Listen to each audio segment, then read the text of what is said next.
Hello, my name's Matt Ottewill, and this is the fourth video in a series entitled The 40-Year Home Studio Build, charting my journey from having very primitive recording studio equipment in the late 1970s and early 1980s up to the current day. Today I'm going to talk a little bit about compression and EQ. Now, the first thing to say is that when we were first building our home studios with cassette recorders and sound-on-sound tape recorders, we actually really didn't know about compression. Certainly we knew what a mixing desk was, we knew about multi-track recorders, we knew a little bit about effects from the guitar effects pedals that we had, such as delays, reverberation a little bit, flanging and chorus and all the time domain effects. We knew about microphones. We didn't know about microphone preamplifiers, but we did know that you had to plug them into a mixer in order to use them. But we didn't know really anything about compression. And in fact, in the early days, there were no affordable compressors around. I remember my first studio, I don't think there was a compressor there. And I certainly remember when I had my first multi-track tape recorder, I would ride the level to tape. And for those of you who don't know what that means, it means that you would learn what the singer was doing, or the saxophonist, or whoever it was, and you would move the fader up and down to maximize the level you were recording onto your tape recorder. Remember, these were in the days where if you didn't have a really good level to tape, you'd get a lot of hiss building up, especially if you had multiple tracks. There was no affordable noise reduction. So compression was something we didn't know about. We didn't know what Geoff Emerick was doing with compression in the studio with the Beatles. In fact, most of the compression he was doing was not actually creative, although we think of it as being creative now. It was to do the same thing as we were doing, which was to control the dynamic range. So I want to get this over to you that in the early 70s and 80s, we didn't know much about compression at all, certainly not as a creative tool. And you'd be forgiven for thinking that compression is one of the most important things in the studio today. It can be, but several extremely successful and important engineers, such as Bruce Swedien, who did all the Michael Jackson albums, didn't like compression and hardly used it. It is fair to say, though, he was working with musicians who could control their dynamic range extremely well. And if you have a musician that is able to control the volume of their voice or their saxophones with technique, well, then you don't need a compressor. And electric guitarists don't need compression either, because their tube amps naturally compress, and they often also have compression pedals on their pedal boards. But the point is, you can do without a compressor. Nevertheless, we're going to talk about it today. Now, just to convey this idea that compression was not very important, this is the first book that I bought on studio recording. It was the only one available. I bought it in Foyles in central London in, I think, perhaps what was then regarded as the biggest bookshop in the world. They had a huge engineering department there with books on all kinds of subjects, but the books on audio engineering, there were 2 or 3 at the most. And a couple of those were about building electronic circuits. So this book was edited by John Borick. It's published by the APRS, which is the Association of Professional Recording Services in the UK. It's 610 pages long. And the reason I'm showing this to you is because, guess what? There are precisely 3.5 pages on compression, and it's called Control of Dynamics. And that's it. There is nothing else. It mentions limiting and compression and getting a good signal to tape, but there is nothing about using compression creatively. There's certainly nothing about passing a signal through a compressor and its transformers to get a bit of harmonic coloration. So that's the starting point here. Now, the first compressors I saw in studios were those belonging to bands that I was working with. They would have their own recording studio set up after they'd had some success, and the compressors they had in their racks were actually the ones they were using in a live situation. Of course, for live sound reinforcement, you need compression because you have to control the dynamics of the performers on the stage, which may be very erratic, and you've got to make sure you get a good sound through the PA system. So there were BSS compressors, such as this one here,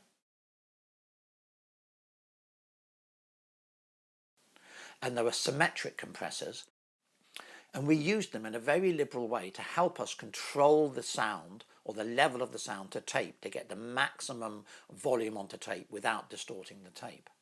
Now, the first compressor I bought when affordable compressors started to arrive, because this compressor was still fairly expensive, as were the Symmetrics compressors. And that was an Alesis, I think, 3630 compressor, a stereo compressor. And I used that to record all of my guitars, vocals, saxophones, percussion, etc. There was another one that was affordable that we saw in studios, and that was, I think, the Drama LX20, and that worked great as well. But certainly we were doing nothing really creative with them, and we often were not using compression in the mix either. Now, today in the studio, we think about compression as having many roles. For example, it can be used to control dynamic range, but it can also be used to increase dynamic range. We also think of it as tone shaping. I've recently done a video on compressing a snare drum, where you're doing very fast compression over a short time period, and that can correct the timbral or tonal perception of a sound. And we can also talk about compressors for adding harmonic content and coloration. Okay, let me talk a little bit about the compressors that I have bought over the last 30 years. I'm going to start with this one at the top, which is a BSS compressor, not because it's the first one I bought, but because it was a bargain on eBay, together with the Drama DL241. Both of these compressors were going for very little money on eBay 20 years ago. The Drama is an absolutely fantastic compressor. I use it for all sorts of things, especially bass. The BSS compressor, again, is a general purpose compressor. I don't use this very much, but it's very high quality, and you can use it for basically anything. I have a Focusrite Red 3 compressor here, which I brought from a mastering studio down in Devon. It was a really good price. I had to negotiate hard, but it finally turned up, and I've been using this on my mix bus for a number of years, just to apply some gentle compression. It really helps to glue the mix together. I don't like that term glue very much, but that is what it does. These two compressors here are made by a Polish company which has gone out of business, sadly, and they were called Gem Audio Labs. These are aggressive and unique compressors. I think I may do a video on these. I did do a video about these several years ago, but it was very poor, and it really deserves a better video. They're so unique. These are not general purpose compressors. They're very aggressive, they're very characterful, and they're just very unique. I will do a video in which I demonstrate how they sound. I'm very lucky to have two. The first one I bought when the price was coming down before the company went out of business, and the second I got for a pitiful amount on eBay after they were gone. The next compressor I have here is this DBX 160S. Now, this is a really strange compressor. DBX tried to make a flagship state-of-the-art compressor. It's overly complicated. It's been back, I think, 4 times to DBX to be repaired. It keeps breaking, but it is a pretty amazing and interesting compressor. I can't talk about the details of how it works because they're too complex, and it would take a whole video to do that. Perhaps I'll do a video on it, but it's an interesting compressor. The next two I have here, which are not turned on, are Hairball Audio 1176s.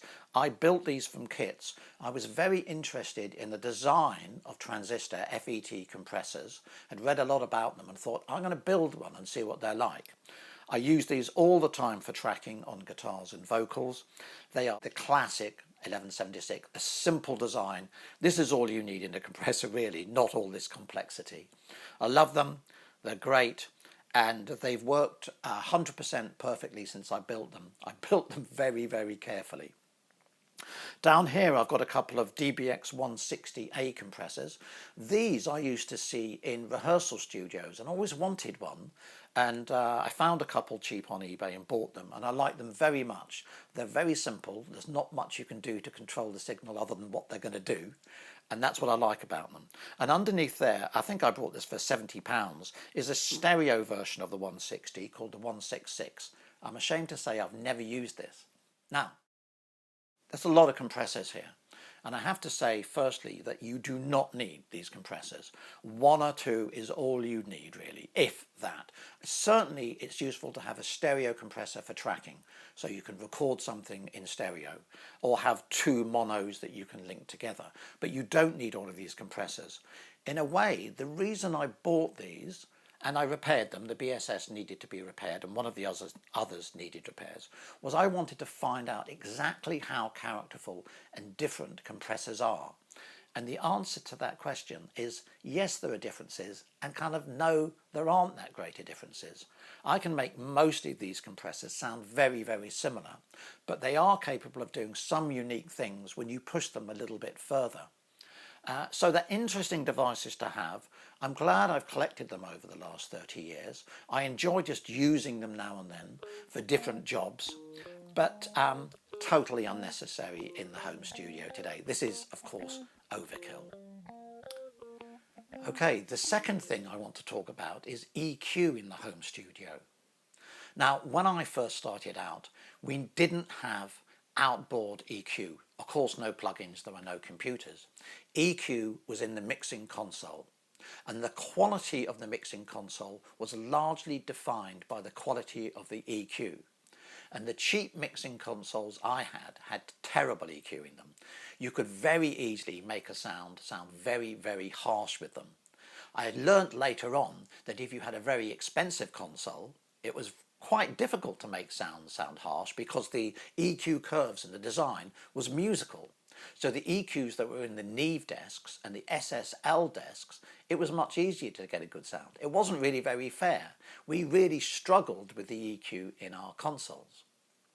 Now, one of the first desks I had was a Studio Master desk, and it was had a lot of inputs to it, and it had all the groups for recording to tape, but the EQ was terrible. You had to be very careful, just a bit of notching or a bit of high or low passing just to get things in the zone, but nothing creative. The next console I had was a Soundcraft, and that was better, but still not great.